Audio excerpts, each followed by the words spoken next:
माझा हा व्हिडिओ माझ्या गावातील ते लोक की जे आपल्या गावामध्ये आज राहत नाहीत, परंतु बाहेर गावाला राहतात, राज्यभर, देशभर आणि देश विदेशात राहतात, त्या लोकांसाठी सुद्धा आहे। आणि गावामध्ये राहणारे नागरिक आणि गावामध्ये छोटे मोठे व्यवसाय करणारे सर्व व्यावसायिक म्हणजे रिक्षावाला, पान टपरी वाला, चहावाला, या सर्वांसाठी माझा हा व्हिडिओ आहे। माझा एक प्रश्न आहे, आपल्या गावाची लोकसंख्या किती असेल बरं? बहुतेकांचं सर्वसाधारण उत्तर येईल की 35-40 हजार। तर आपल्या गावाची लोकसंख्या कुठं गेली नाही, एवढी नक्कीच असेल। पण मी याला चुकीचं म्हणतो, कारण मी जेव्हा 20 वर्ष बाहेर होतो आणि मला जर कोणी प्रश्न विचारला की अहो तुमच्या गावाची लोकसंख्या किती असेल, तर मी नेहमी उत्तर द्यायचो की आमच्या गावामध्ये साधारणतः 40,000 लोक गावात राहतात आणि तेवढेच लोक संपूर्ण भारतभर आणि देशभरामध्ये आणि देश विदेशामध्ये पसरलेले आहेत। माझ्या गावाचे लोक साधारणतः 40,000 लोक गावात राहतात आणि गावाच्या बाहेर तेवढेच लोक राहतात। ते सगळे माझ्या गावाची लोकसंख्या आहे। गावाच्या बाहेर राहणाऱ्यांना तुम्ही कसं म्हणणार की ते आपल्या गावाचे नाही आहेत? भले आधार कार्ड, पॅन कार्ड, त्यांचा पत्त्याचा ॲड्रेस प्रूफ वगैरे इथला कुठला असेल, परंतु ते लोकसुद्धा आपल्या गावाचे नागरिक आहेत। प्रत्येकाची हृदयाची तार, प्रत्येकाचं मन, प्रत्येकाचा आत्मा ह्या गावाशी जोडलेला असतो, मातृभूमीशी जोडलेला असतो। कुणीही आपल्या गावाला आपल्या हृदयातनं बाहेर काढू शकत नाही। अजून एक गोष्ट प्रत्येकाच्या हृदयात असतं, प्रत्येकजण पोटापाण्यासाठी बाहेर गावाला गेलेला असतो।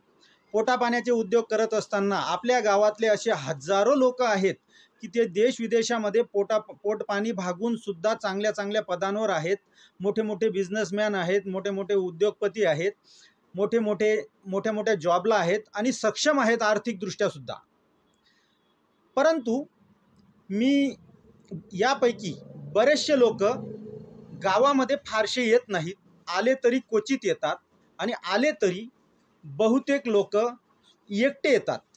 म्हणजे बाहेर गावाला राहणाऱ्या मोठ्या संख्येने जे लोक आपले राहत आहेत त्याच्यापैकी खूप कमी लोक आपल्या परिवाराला गावात सोबत आणतात वेळोवेळी।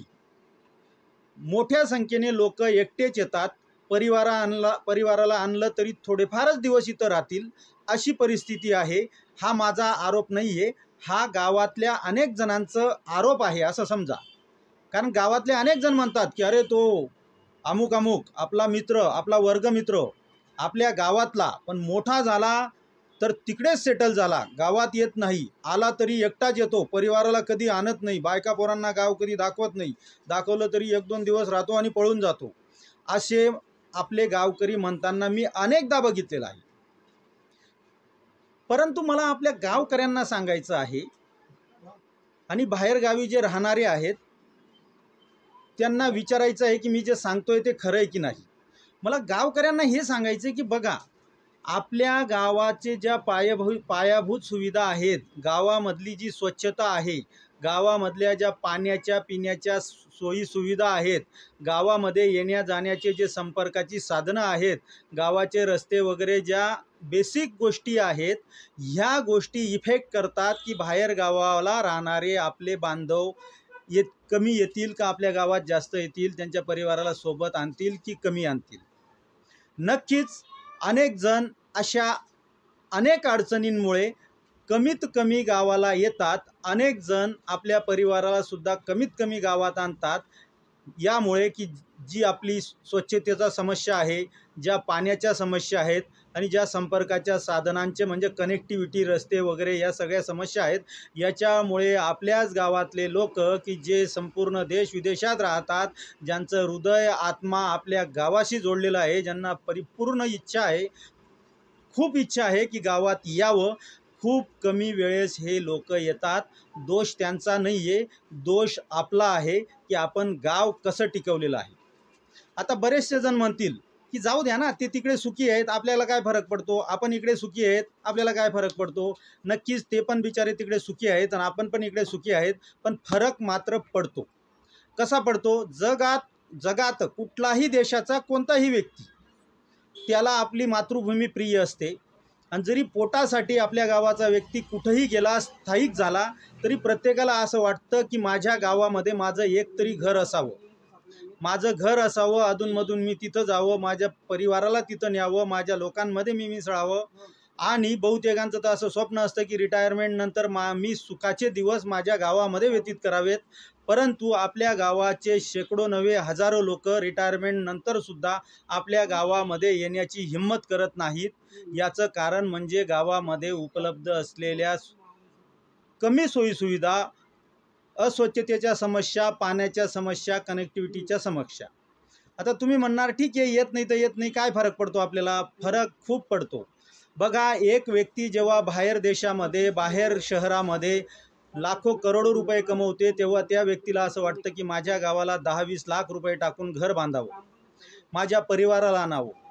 असे शेकडो हजारो लोक जेव्हा आपल्या गावाला येऊन स्थिर सावर होण्याचं म्हणतात आणि आपलं घरदार बनवण्याचं म्हणतात आणि आपल्या परिवाराला पुन्हा पुन्हा आपल्या गावाला आणायचा विचार करतात, तेव्हा ते करोडो रुपये नव्हे अब्जावधी रुपये जे त्यांनी जगामध्ये कमवलेले आहेत ते तिकडून आणून आपल्या गावामध्ये गुंतवणूक करण्यास तयार असतात, इथं खर्च करण्यास तयार असतात, इथं त्या पैशांमधून काहीतरी प्रॉपर्टी डेव्हलप करण्याचा विचार करत असतात, इथं स्थायिक होण्याचा विचार करत असतात, इथं तो खर्च करण्याचा विचार करत असतात. आणि इथं जेव्हा करोडो आणि अब्जावधी रुपये जगभरातनं कमवलेला आपल्या गावामध्ये येणार असतो, तर तो काही त्यांच्या घरात बसून राहत नाही, तर तो विविध व्यावसायिकांमध्ये वाटला जात असतो. उदाहरणार्थ घरं बांधले तर एक घर बांधण्यासाठी अनेक कारागीर, अनेक व्यावसायिक लागतात, अनेक प्रकारचं मटेरियल लागतं. तर गावातल्या अशा अनेक व्यावसायिकांना त्याच्यामधून रोजगार मिळत असतो.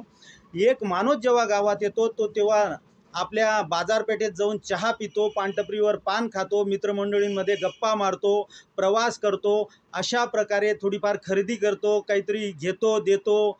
तर अशा प्रकारे करोडो नव्हे अब्जावधी रुपये जे आपल्या गावात येणार असतात त्या रुपयांना आपण मुकतो. आणि मग होतं काय की आपलं गाव एकतर इंटरनल भागामध्ये आहे, मुख्य रस्त्यावर नाही. जे गाव मुख्य रस्त्यावर असतं त्या गावाला व्यवसायाच्या अनेक संधी असतात.